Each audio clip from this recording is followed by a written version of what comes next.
Hey, Lordy, look at the time. Empowered. So should we just kick this off? Should we just kick it off? Let's get it. Let's get it done. Okay, so basically, thank you very much for coming in. Of course. Coming in for a chat. And just so anybody who doesn't know, just introduce yourself, tell everybody a little bit about who you are, what you do, the backstory, that sort of thing. Yeah, so my name's Theo. I'm from Middlesbrough. I'm 7 foot tall.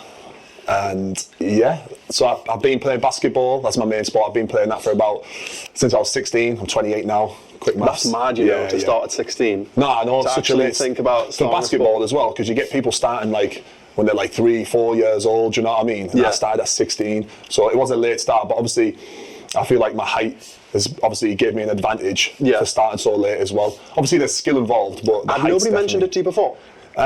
People have mentioned it, but I did like a bunch of sports growing up, and like my main sport growing up was boxing. I did boxing for like 8 years, and then when I went to college, that's when they said to me at college, "Oh, you should play basketball."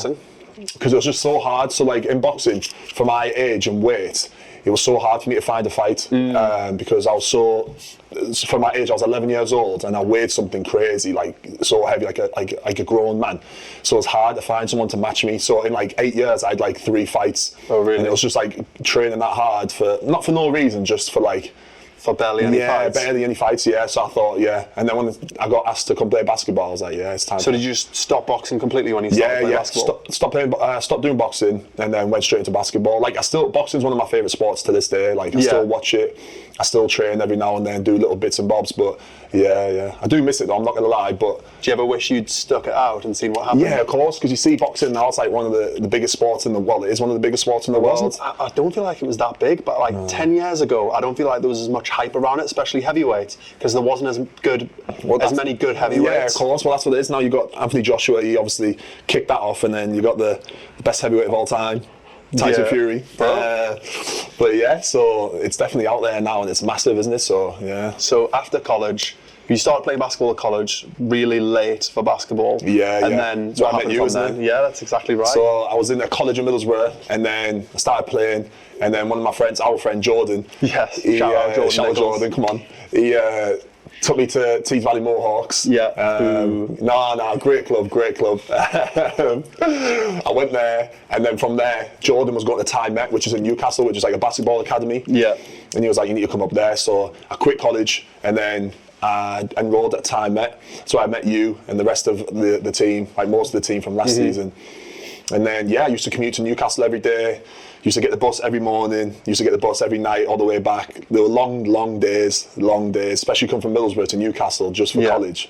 But it was worth it though. We had a good coach, Mark Stootle, shout out Big Stoots. Yeah. But it was definitely worth it. And then from there, it just kept going. Yeah. So after college, at Tyne Met, what was the path from there? What sort of options? Because I think obviously I know that you went to America and stuff like that. What were the other options available to you at the time? What, basketball wise? Yeah, basketball wise. And what basketball and education? So in terms of basketball wise, I signed with the Newcastle Eagles, and I was like a development player. They're in the BBL. I signed with them. And then I moved up here when I was 17. I lived with a few of the players. In the trenches. In the trenches, let me tell you. Oh my God. They don't know about that. Best story from that. Early mornings with the slugs in the bed. The slugs in the bed. Bro, honestly, mad. That was it for me. Yeah. That's how you know That's one of them ones. But so that was my only option really. Do that and then probably progress and stay in the BBL. But from there, I was like, nah, it's too much. So then I left college and went to Canaries Basketball Academy in Gran Canaria with Jordan again. So I went on a scholarship out there for like 3-4 months. And following Jordan around. Literally Jordan was here. Nah, but CBA, it's called CBA Academy. It was different out there. So would you say Jordan's like a bit of a hero to you? Role model, like a role model, that's mad. Nah, do you know what though? Shout out Jordan, because the things he's doing now is mad. Like, he's my hero. He's literally started from there and now he's all the way up there, do you know what I mean? He started from a little gym in his garage to this big industrial warehouse. It's massive 2 as well, floors. It's honestly so sick. So shout out Jordan. In literally a city that he'd only lived in for like 2 years. No, it's mad. And he's done it all off his own back as well. Like he's fitted everything, done everything everything himself, like literally painted everything. When you say he did it all himself as well, bro, like I'll call Jordan, he'll be like, oh, I'm just like sewing something. Oh yeah, like he's never done like DIY in his life, but he's learned from he's learned everything, and now he can do literally everything. Go, oh, I need to buy a drill. Like that wouldn't even cross my mind. Mate, I wouldn't know how to do it. I'd have to like do a tutorial on YouTube or something. I think that's what he does though. Nah, but it works though. Do you know what I mean? It's flying. Yeah. So after Gran Canaria, what's next? Yeah, so after Gran Canaria, I started getting interest from like Division 1 colleges, NCAA, or from America. And to be able to go over there, I needed to finish off my college diploma, like my BTEC. So I was like, I'm gonna have to go back home and go to college again. So I left CBA, went back to college, but I went to a local one, Middlesbrough College, and finished off a BTEC there. I was quite far behind, obviously, because I missed quite a bit. So they like really helped me get back on track and get my BTEC sorted, so I could be eligible to go play in America. And then I started getting offers. A guy called Chris Haslam, he coaches at Montana State University now. He's like an English guy, but he's helped like a bunch of young British guys go to get a scholarship in America and stuff like that. So he sent my highlights out to like a bunch of colleges, and then had a few offers from Division 1, a few from Division 2, and then I finally committed to Seattle University, which competes in the WAC, the conference, the Western Athletic Conference. And then, went out there. What did you study then? Poor boy. So at first I was like, what can I do? I was only interested in basketball. So I was like, what's an easy degree for me to do to like play basketball and just focus on that? Found out none of them were easy. So that didn't go too well. Right. But what did I do? So my first one I ever done was graphic design. Okay. Yeah, don't know why. Picked graphic design, and then after that, because your first 2 years you can like chop and change whatever you can do a little bit of this one. If it's not for you, do a little bit of another one. It's your final 2 years. You got to have a major decided for you to like stick to. Do you know what I mean? So I did graphic design. I did environmental studies. So I was in like allotments and gardens and stuff, like digging up worms and plants and mad. Did that, and then I was like, what can I do? So then I finally settled on criminology. Right, okay. Yeah. So it was kind of interesting. How has your degree helped you since you've... No, it hasn't. It hasn't at all? No, I'm joking. No, do you know what it is though? Like, them American degree, they obviously count for something over here.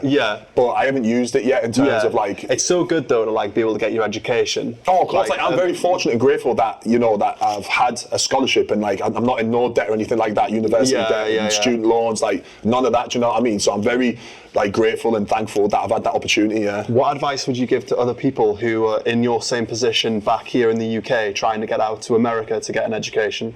Oh, do you know what it is? What, just education or like a scholarship? Or just a scholarship, So get a scholarship, get an education and play. It's like connections. You got to have connections, or you don't have to, but you got to be willing to put the work in. Not only like at your sport, but you got to do it off your own back. You can't expect it to be given to you, like someone just be like, oh, there you go. There's that contact. You got to go out and get it yourself. So I was fortunate enough to have Chris do that for me, send my highlights out and stuff like that. But I spoke to a few people that want to go play over in America and stuff like that, and they don't have them connections. So I just tell them like, look, go look on Google, find these universities, Division 2, NAIA, Division 1, whatever, find the coaching staff, the email addresses, put your highlights together, game films, and just email them off your own back. Just email like 10, 20, 30 coaches. Like, there's no harm in that, do you know what I mean? And then the off chance one might reply or two might reply and then be interested. And like, that's happened though. Like, I've got people who've done that and it's worked. So you went to America roughly 10 years ago. Around about now, roughly 10 years. I know that's mad, isn't it? Oh man, I'm actually old. That's actually, I shouldn't have even brought that up. Yeah, don't do that. Don't do that. So you went to America some time ago, and obviously in that time, social media plays like a massive part in everything that you can see now. So like back then, people had Instagram, but a little bit, people were using it, not that many people were using it that much. It wasn't really big back then, was it? Not really, not 10 years ago. People had Facebook, but it's not really, you can't really connect with that many people on Facebook outside of your connections. Like the connections are linked to the people that you know, not like hashtags and things like Instagram. So what sort of role do you think social media could play now in getting out there? Massive. Like I said, like you got all these basketball outlets, D's Reels, Hoots Fix. There's another one, another guy from London that does one. I follow him on Instagram as well. But yeah, just like them ones, like posting your clips and stuff like that. Like they might have, especially Hoot Fix and D's Reels and stuff like that. They'll have players from America or even coaches. Like, Hoop Fix Classic. That's what I mean, yeah. Like, it's a massive platform for like British players to be exposed to like coaches in like universities out in America. Do you know what I mean? And social media is massive. Like, obviously we'll probably touch on it later, but I've like, you know, experienced that recently. Do you know what I mean? So let's address it then. Oh, we go straight into it. Yeah, let's address the elephant in the room. Come So on, obviously, in the past, what, 3 weeks? No. How long has it been? Week and a half, 2 weeks. 2 weeks, should we say? Yeah, 2 weeks. So in the past 2 weeks, you took the plunge, let's just say, and decided to commit to posting more on social media. Yeah, of course, yeah. Setting up a TikTok. I'll let you do the rest. Yeah, so what happened? Obviously, I've never had TikTok, so I downloaded TikTok like 2 weeks ago, and I think it was you and obviously Jordan that both like been getting on to me like, mate, you're 7 foot, use it. Do you know what I mean? So I downloaded TikTok and then I just made one video. I think that video got like, it's on now maybe like 300,000 views. Yeah. And then I made another one. It was my second video. The next day. I think it was the next day or the day after. Because we spoke about that video. You were like, oh, this, that, and the other. Look, people have watched it. The video and then you were cool. talking about like algorithms and stuff like that. Like, I'm clueless to all that, like what that means. So you were like, yeah, post another one. So anyway, I posted another one where I was like, the struggles of being 7 foot. So I was in my bed with my shins hanging off the end of the bed. I was in the shower like Buddy the Elf, you know, like with the shower coming up to my chest. Yeah, just showering your lower body. Yeah, literally just, And then another one where I was getting into the car, like folding myself up to get into my car and then just leaning back and just looking out the back window. But that's like daily struggles, like legit. Yeah. I'm not just doing that for like the comedy value or anything like that. You've seen like in real life, So I did that and that video just went viral. Like it's on like nearly 12 million views now. I get 1 million plus likes. And from them I was like, nah, do you know what? Let me just try ride this wave a little bit. Do you know what I mean? And then I've just been posting content, and then I've had 1 million views, 2 million views, 600,000, like just hundreds and hundreds of thousands. So yeah, with TikTok, it's just obviously being consistent, isn't it? So I've had a few days off, so I'm just gonna sit down, create like a content schedule, like you've been saying, and Jordan, and then just make videos. Make videos and just put them out there. But yeah, people are loving it. Do you know what I mean? Like seeing the size comparison. Bro, it's so interesting though, isn't it? Like not many people get to see somebody who's 7 foot tall. Yeah. Like I know people who've never seen anyone who's 7 foot tall. No, of course not. Especially like in the northeast as well. Yeah. Like, do you know what I mean? Like I see tall people, but like they're not out and about. Do you know what I mean? Like the funniest thing is that people don't have any idea. As soon as people are over 6 foot, people have no idea how tall people are. I'll be out and about or whatever. Someone asks me like, if I'm like in the mood to like mess around or whatever. People are like, oh, how tall are you? I'm like, oh, 6'3". And like, oh my god, like they'll lose their heads. You know what I mean? I was like, yeah, it's mad. 6'3". Like, do you know what I mean? It's like people have no clue, and then I'm like, nah, I'm joking. I'm 7 foot really. And like, oh my god. 7 foot. That's the thing though. Like you could literally at that point say you're 10 foot tall. This is what I'm saying. They would just be like. Exactly, they have no clue. Yeah. Like, oh, is your mum tall? Is your dad tall? Yeah, massive. And like, oh my god. But yeah, so people like you said, like they've never seen it before. Do you know what I mean? So it's interesting for people though to like get an insight into it. So what's been the maddest thing? Because people probably want to like, obviously people have seen the videos, whatnot. If they haven't seen the videos, we're going to link everything. We're going to link your profile, your TikTok, your Instagram, and everything. But what's been the maddest thing? What did you not expect? Like to blow up this much, like honestly, like I'll go on TikTok. Like I don't really scroll on TikTok. I've never used it because I thought TikTok, was for people to like do dances and stuff like that and do all the little trends and stuff like that. So that's why I never really download because it's not really my thing. But now I've used it as a platform to like do little comedy things about my height. Yeah. Like it's gone mad and like just the comments I get. The comments are crazy. They're crazy. Comments are crazy. The messages. Few people have recognized me out and about, like food shopping. Like, oh, there's that guy from TikTok. Yeah. I mean, it's not hard to miss you though. Do you know what I mean? Obviously not. Especially where I'm from. But it's just like mad for like to be associated with. The thing is though, as well, it's the same reason that like NBA guys are so famous. Yeah. Because like. They stand. Say for example, if you play in the Premier League or something, and you're 5'8", you can put a hat on, a hoodie, blend in, and a big jumper, and go out. Stand up if like you're Godzilla. LeBron James and you're 6'9", and you're cutting around above everyone's looking at you, and then they're going, there's that guy from TikTok. Because they're looking at you already, and then they're going, there's that guy from TikTok. So I honestly think, do you know what I mean? I honestly think that's going to be. So what videos have worked the best then? Obviously, like the height comparison. So I did one with my sister's friend. She's 5 foot 4'11", and people went crazy about this. My shoe size as well. I'm a size 16, so people went crazy about that. And it's just the questions off the back of these that are mad. Like, you imagine like the messages in my DMs on Instagram. Like it's just like continue. Do you know what I mean? So. It's funny relentless. though. Yeah, relentless. Yeah. But I've been getting like so much love on Instagram and TikTok and stuff like that. It's mad. Like I'm just not used to it at all. Do you know what I mean? So yeah, it's gone crazy. Do you know when you see like the level? Because obviously I've seen your inbox and stuff like that. I've seen obviously screenshots like of like loads of messages coming through that you've been sending me when we've been talking about those things. Do you think that like puts into perspective what it must be like? Say for example, you're like, I don't know, someone who's got in movies or something, or a footballer who's got like millions of followers. Oh, that's their lifestyle every day, isn't it? Yeah, yeah. Do you reckon people are pounding, or do you think people are sending you DMs more because they know you're like a normal person that could reply? And do you know what it is as well? Yeah, that's what it is. Like Cristiano Ronaldo never ever replies to my messages. I message him after every game, bro. He doesn't even read it. Do you know what I mean? That's rude though, isn't it? Yeah. Do you know I messaged Zendaya before she just aired me. Didn't even read it, so I think that's quite rude. I message the Newcastle players after games. No, I know you do, mate. I know you do. Especially Almiron, never even opens it. But you've only just started supporting Newcastle recently, haven't you? That's absolutely not true. My first game was in 2001. No, he's chatting. No, listen, I went to see Newcastle play Juventus at home, 1-0 Champions League. He's just made that up. Anyway, yeah, cool, mate. Anyway, I was there. You can see me in the crowd on the video as well.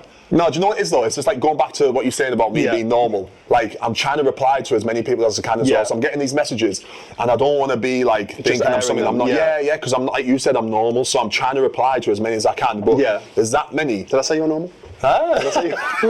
Probably not. No, far from normal. But yeah, so I'm just trying to like just reply to as many people as I can, because at the day, like I'm normal, but I'm not normal obviously because I'm a giant. How hard is it to like reply to all those messages though? Like could you get through them all if you sat there for like... Yeah, if I sat there for like hours, So I try to like dedicate like an hour in the morning, an hour at night, just going through the messages, just replying to people, do you know what I mean? Build interaction. Yeah, and then try post stuff during the day like to engage and stuff like that. Because like I said, I want to try push the social media thing as much as I can, do you know what I mean? So I'm just doing, like I said, like the people that are following me and messaging me, like it's just nothing but love, like, and they're all funny as well. Like they have me creased. Some of the messages, my God. I mean, the thing is though, you probably heard it from the hype perspective, because this is what I thought. You've probably heard it all from the hype perspective, but then seeing some of like I'm just going to throw it out there, the outrageous messages that people are sending you, like straight up outrageous. It's mad, honestly. The fact that they're a person whose profile you can fully see. Oh yeah. And they're like just sending you a message like bang, straight to it. Straight up. And I'm like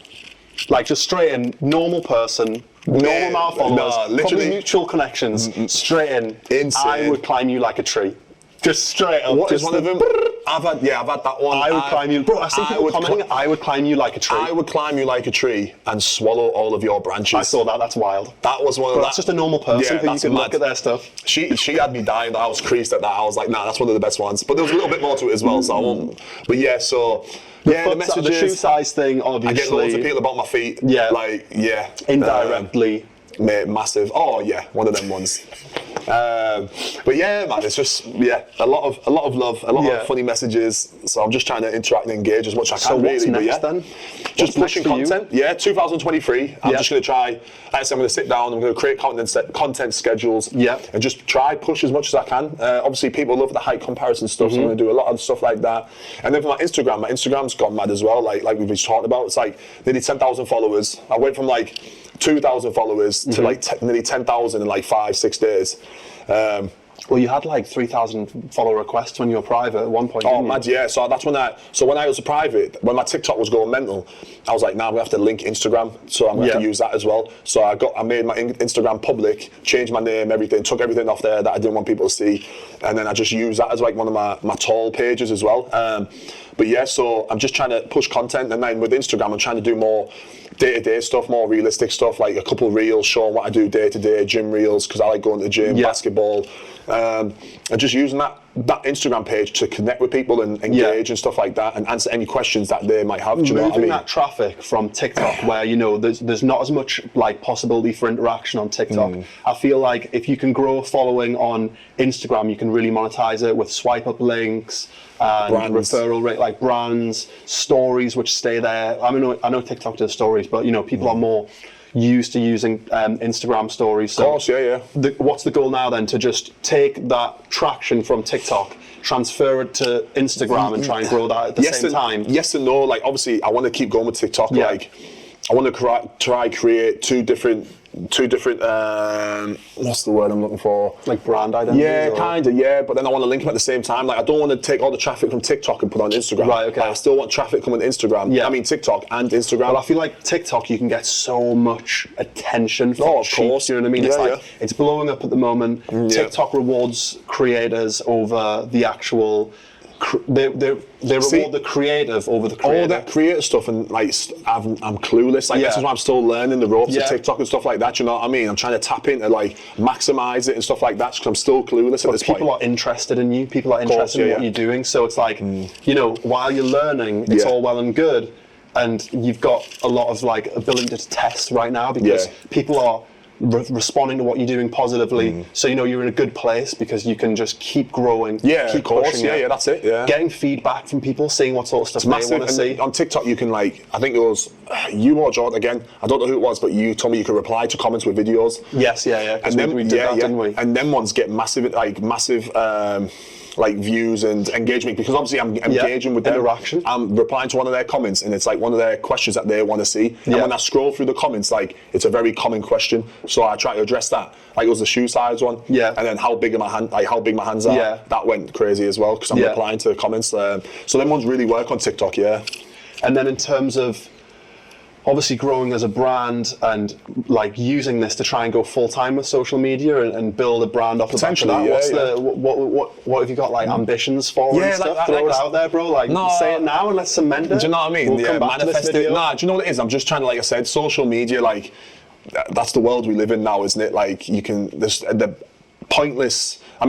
endless opportunities, So like I said, I'm just trying to ride the wave and just try to push it as much as I can. Like I've always been into social media, like I'm a very outgoing person. I like joking around, I like making videos, making content. So I feel like now I've got this behind me, I'm just gonna try to push it as much as I can and just, you know, continue to make content and just be me really and just keep going with it. That's it, bro, just keep going. Okay, quickly then, before we wrap it up.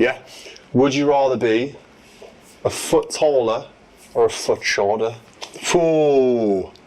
So what, 8 foot or 6 foot? I'm gonna have to go 6 foot. I'm gonna have to 8 foot. I'll be walking around like, I don't know, mate, like, no. Do you reckon you could just easily make the league if you were 8 foot? If you're 8 foot, if you don't make the league and you're 8 foot, but it's one of them ones, isn't it? If you're able to even walk. Yeah, exactly, that's what I'm saying. You're gonna have like these hip problems, knee problems, wooden hips. No knee, hip, or any so if I was like functional, it's just you. Yeah, listen. But you're 8 foot. So if I could like run and move like I do now, I'd be 8 foot, 100%. I'd be a freak show, but I'd do it 100%. Do you think you'd have more TikTok followers? Possibly. If I was 8 foot, mate, what? Be a freak. Nah, no offense to anyone out there who's 8 foot, by the way. I don't think there is anybody out there who's 8 foot. To be fair, I actually don't think there is. But there might be like 1 or 2 people. Maybe. So in the mountain somewhere. Yeah, I'm really interested to see obviously how things go. It would be good to do this again in the future and just look back on this and see how you've kind of grown from now. No, definitely. But I think potential-wise, you know, the more attention you get, you think about things. There was that guy who played for the Eagles who was in movies and stuff. Who's that? He was 7 foot. He's called Ian White. Yeah, I know he's called Ian White. He might not be called Ian White. What is he? He was in Predator. He was in Predator. That's it. Yeah. He was in Game of Thrones. Yeah. He was the Mountain in Game of Thrones, wasn't he? Or was he for the first? No, he wasn't Mountain, I don't think. Was he in Game of Thrones? I think I might have made that up, to be fair. No, he was in Game of Thrones, but he was a Predator. He was the Predator. He was in Predator. Yeah. But you don't know, like I said, bro. Endless opportunities. I'm just trying to push it. Would you do an acting gig? 100%, yeah. Should we put that out there? Shall we? Come on then. So he's open for acting gigs as well. Open for acting. If you need someone to be like a tree or like a mountain or some sort of ogre, just let me know. Do you know what I mean? But big and tall modelling as well. I know you've done a little bit of that. I'll quickly touch on that. So I work with a company. I do some modelling for Too Tall Clothing. They cater for guys who are tall, obviously, but they don't do clothes for big and tall. So the clothes don't fit you like a gazebo or a tent. Yeah. Like they fit you like tall and slim. So they cater to guys like that. So I do some modelling with them. Really good bunch of guys, good company. But yeah, I'm happy to pursue more. Yeah, 100%. Yeah, especially help wearing brands in videos when they're getting this many views. Yeah, exactly. Directs a lot of traffic onto them as well. So it's definitely something I'm looking to. I mean, do. 12 million views for a company to get 12 million eyes on their product. Yeah. And obviously, a lot of the people who are going to follow you are going to be tall people as well. Yeah, this is it. Yeah, I see a lot of the comments as well. Oh, my son's this tall. I've seen a lot of mums saying where can I get? Where do you get your shoes from? Where do you get your clothes from? So I try to reply to to as much as them as I can, because I was once like that with my mum. Yeah. Do you know what I mean? I remember them days when we used to get like the X10 to Newcastle to go high and mighty to get some flare jeans or some boot cut Wranglers. Do you know what I mean? To get Giacomo, honestly, a 4XL. the struggle was real. Trust me. And Honestly, me and my mum every month when she got paid, used to come to Newcastle to get like some clothes and stuff, because it was that impossible for me to get any decent clothes. Yeah. And even then, decent high and mighty. No offense, high and mighty, but yeah, you know I know what you mean. So Like just it's one of them ones, yeah. So I try to apply as much as I can, especially when it comes down to like shoes and clothes and stuff like that. So yeah, that's awesome. But yeah. So thank you very much for that. Of course, no problem. And we'll do it again soon. Yeah, of course, man. Right, let's wrap this up. Sweet.